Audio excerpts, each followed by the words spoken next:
Time now for Fresh Takes presented by Fresh Pet. It's not dog food, it's food. And when you talk about maybe playing with your food, that's kind of what the Falcons look like they may be doing over there at the QB spot right now. And we know a QB who knows a thing or two about playing in Atlanta, and that is the one and only Matt Ryan, who was hopping on with us here this morning. And Matt, we heard from Raheem Morris. He said after the game that he's not ready to make the move and bench Kirk Cousins yet. But is it time to start Michael Penix Jr.?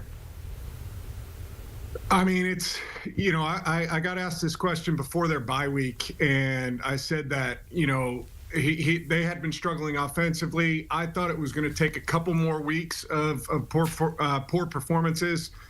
Yesterday did not help, but I look at what they're going against, you know, this coming week in Minnesota, playing against that defense with Brian Flores, all of the different packages that he has from a blitz perspective. And I think you got to stick with Kirk. You know, I really do. As bad as it was yesterday, you know, the pick six, to me, the worst interception of the day, though, was the red zone one where they had points. You know, you've got 3 points there, and, you know, it's just, that's a play you can't make. And I know Kirk knows that and would be the first to tell you, but, you know, it took points off the board. And so at the end of the game, it changes the situation. But I just don't think this is the week to do it for Michael Penix. But if it goes bad, you know, if it goes bad and it's not kind of the first half that you want, I know Raheem has said that he's not going to make a change, you know, at this point. I think, you know, they'd be apt to make an in-game change. And it's unfortunate because I think Kirk has been a really good player for a long time, but he's just really struggled the last couple of weeks. The bad news, they're 6-6 and they can't find any momentum. The good news is they're still sitting right there at the top of the NFC East, what we saw with the Bucs there. Why'd Tully have to do me dirty with the graph? I was going to leave it alone. This is why he's leaving it up. This is why producer Tully's leaving it up. It's time to come back on camera. Leave the slander alone. We didn't do this, Matt. This is producer Tully. I was ready to move on. I know. Usually, listen, I learned early in my broadcast career, you don't throw the producer under the bus, but when you toss me on that graph, I'll just say this, though. In that performance, we won the football game. There you go. There you go. I'll be next to that one on yeah, Tully, you hear that? Tully's lucky he's off camera. He can't really be touched. So, yeah, he has nothing to say now. Just handicap the NFC South, the way it's stacked now with the Bucs and also the Falcons there at the top.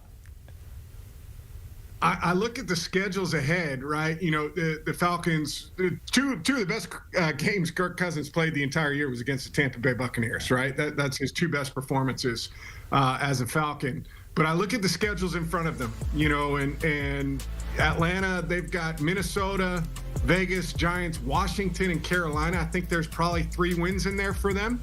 That puts them at that 9 and 8 space. I look at the Tampa Bay Bucs, though, and you got Vegas, the Chargers, Dallas, Carolina, and New Orleans. If I had to pick one of the schedules I'd want to go against, I think it's Tampa's. I think they're playing better as a football team right now. You know, I think they've got the best chance to win the South right now. You see the Bucs in that recent late season surge that they've had. Like just how do you feel about this division overall, Matt, after playing there? And you hear the rap that they get around the league of being the worst division in the NFL because just the mediocrity just from top to bottom. Like playing in it, do you have that feel or what's it like? Well, I mean, if I'm being honest, the division was very different when I was in it, you know?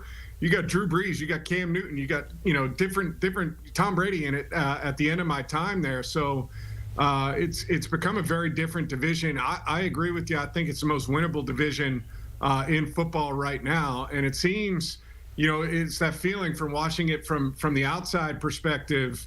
Nobody wants to win it. You know, you have Tampa even yesterday going against Carolina.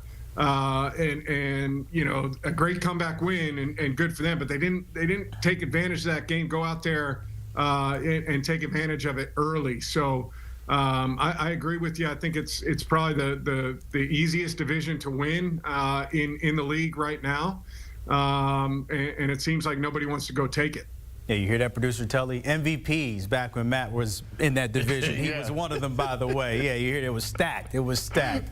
Matt Ryan is always tapping it. Appreciate it, my friend. Hey, don't forget, pushing the pile when it comes to everything. Oh, they got you covered. Cal Long, I know he's probably sick what he saw with those Bears. They had a chance, but of course they came up short. Along with Mike Renner, as always, pushing the pile. Tap in and dial in.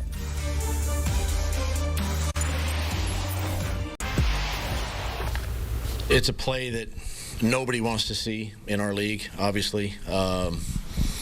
You know, because you see what happens, you know, after the fact, and it just escalates. And I've got a lot of respect for Coach Ryan's, and I mean, I know he doesn't coach his team that way. We don't coach our team that way, and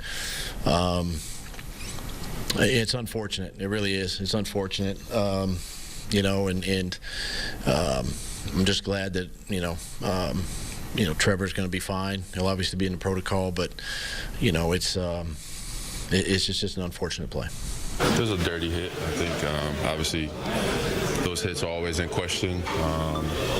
Trev was going down, and I saw it out of my peripheral. I got a pretty clear view of it, and in that moment, instincts it just didn't feel like a clean hit. So just go stick up for my quarterback. What was your immediate reaction? Like inside, you felt what?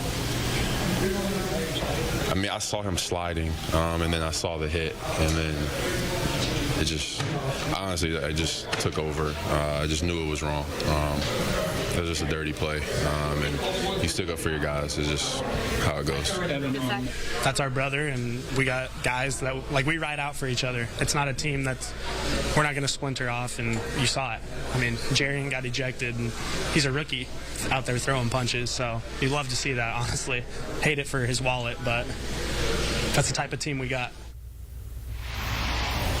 Maybe help out the rookie's pockets a little bit and pay for that fine that I'm sure he's going to get. Matt Ryan's still here with us. And I'm curious, Matt, is there any room for debate here when we talk about that hit on Trevor Lawrence that maybe, like, it's a football play and outside here is just trying to make something done, or did the slide clearly happen and this hit shouldn't happen?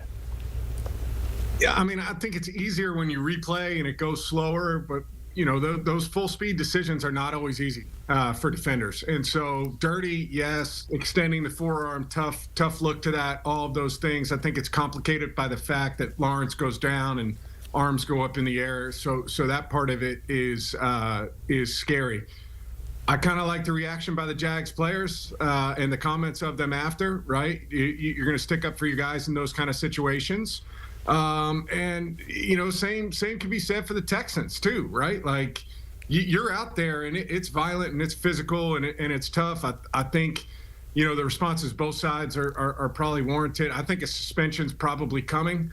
And I think it probably should be one game. That's kind of my opinion on it. But you know, this is part of the deal when you go out there and play. Stuff like this happens because you're moving at such a fast speed. That, you know, it becomes difficult when you watch it in slow motion. Matt, we have like hits like this that we just saw yesterday. A lot of people tend to look at the league office like, oh, you have to do something, suspension, maybe 1 or 3 games like you mentioned there. These type of hits, this type of situation, the severity, would it change something in the future, or you think, you know, this is just part of the game? I mean, I think it's already pretty well officiated, pretty well regulated. You know, I think the fine money will be significant. I think the suspension, when you start talking about doing that, but I don't know how you change how they're officiating it right now. I mean, the rules are pretty clear about when the quarterback's giving himself up, there's going to be no contact, forcible contact, and you've got to make an attempt to get out of the way. So I think it's already pretty clearly laid out for the players of what the rules are in those situations. I'm not saying it's easy for defenders to do that in real speed, but I don't really see anything changing depending on, you know, how they choose to fine it or how they choose to suspend players as a result of it. Yeah, hopefully now just on the other side of that, we see Lawrence not miss too much time with the recovery from having that hit. Matt Ryan, thank you for tapping in with us here on this Monday morning. And, you know, we always can catch Matt on Sundays with the NFL Today crew. You see Matt chilling with the gang.